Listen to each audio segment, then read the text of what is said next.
If you think you're cute, and if you know you're sexy like you've had sex before, I have this magic pill for you. Actually, scratch that. Wrong podcast. Welcome to Two Fuse Wrestling. Hit the like button. Subscribe to the page. If you think Shawn Michaels deserved another title run on his return from retirement. I saw an interesting post on Reddit about Shawn Michaels recently, how he came back in 2002. He won the title at Armageddon of that year. Survivor Series. He lost it at Armageddon. Lost at Armageddon. And he never won it again. Never won a title after that, the main belt. And it got me thinking, like, during that time, I've seen people shit on WWE during that time for Triple H's Reign of Terror from 2002 to 2005 and Super Cena from, like, 2006 to 2010. Like, at some point, there should have been a Shawn Michaels championship run, and you being a huge Michaels fan, thinking that he might be the GOAT, well, second to, obviously, Hart, but, like, when could it have happened? Like, when fantasy booking, when could have Shawn Michaels had a run? Well, I have an idea for when he could have got another title run, but with the Triple H Cena thing, those times Shawn Michaels didn't need a title. He was kind of like an attraction on his own, kind of like The Undertaker. Like SmackDown had The Undertaker, Raw had Shawn Michaels, so I don't think he needed the title. My idea, it's kind of like a dream match I always had, and that was him and CM Punk. So in '09, CM Punk was the world champion. He has he goes into a feud after SummerSlam with The Undertaker. I would just switch that to Shawn Michaels, and I would have CM Punk become that straight edge savior earlier. And during his feud with Jeff Hardy at that time, he was kind of doing that and bringing up like Jeff's past addiction issues and going after him. I would do the same thing and him just go after Michaels and bring up all of Michaels' issues. And then you kind of can play into this like religious aspect where Shawn's like born again. And then you have this like straight edge Jesus savior type. And you can have these kind of religious promos where Punk's saying this almost offensive things. In '09, they had a submission pay-per-view, Breaking Point, and they did a Montreal Screwjob thing with CM Punk and The Undertaker. If you do HBK and you do that here, it fits a lot better. Like CM Punk puts him in the sharpshooter and then they ring the bell. That goes over way bigger with Shawn than it does with The Undertaker. And then you can go into Hell in a Cell, and I would just have Shawn beat him at Hell in a Cell. And Punk always did that springboard like clothesline. Have him catch him with the super kick coming out of that.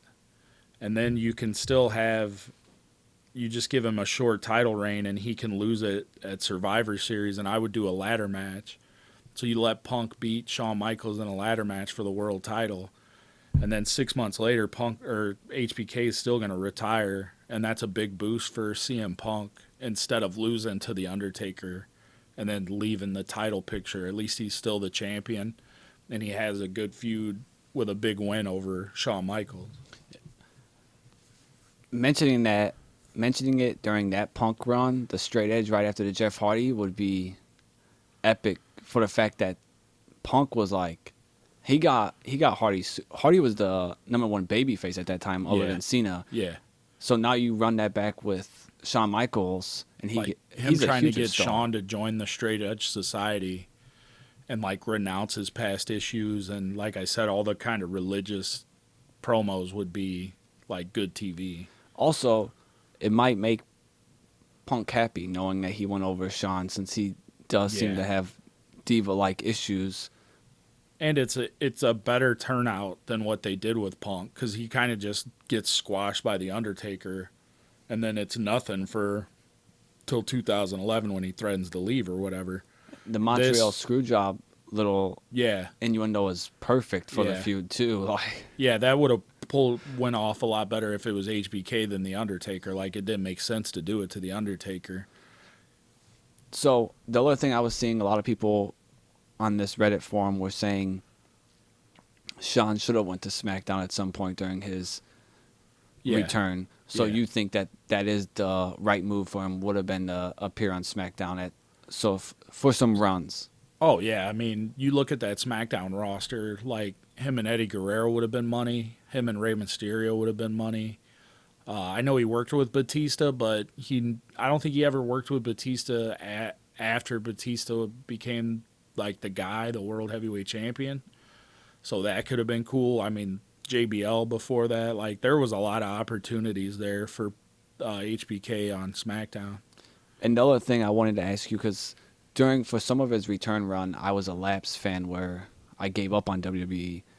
Something that caught my eye too about this was I constantly see people shit on Triple H's Reign of Terror or Super Cena's run, and yet no one says, hey, during that time, Shawn Michaels should have got a title. Like, Yeah. why is that something that is glossed over, that like, hey, Shawn didn't have a title run? I think it's like I said, he was kind of an attraction on himself, and it was more younger guys that like your Edges, your Ortons, your RVDs. Those were the people at that time that fans thought should have got a run, and that's justified. So fans were mad about those guys having the title, and to them, Shawn was still being booked correctly. Where it's like, hey, Yeah, he's Shawn. Yeah, they didn't feel like Shawn was being shit on. buried or overlooked because he had done so much, and he was still, like I said, the comparison to the Undertaker is probably pretty good because going into WrestleMania, you knew you were going to have the streak match, and then the other thing was Shawn Michaels is going to steal the show. So he always had that to fall back on. He didn't need the world title or WWE title, where Orton, Edge, RVD, some other guys Could have that used it. would have been a huge boost for him at that time. So it wasn't like Shawn was boring to them. It's like he was good. Yeah, and he would take time off. So it's kind of like what I mentioned in a previous episode about Jericho. Like Shawn would do a little storyline, and then he would take maybe like a month off or a couple weeks off, and then he come back and he's fresh. So there is no like you're wore out. You're like tired of seeing him do nothing. You know what I'm saying?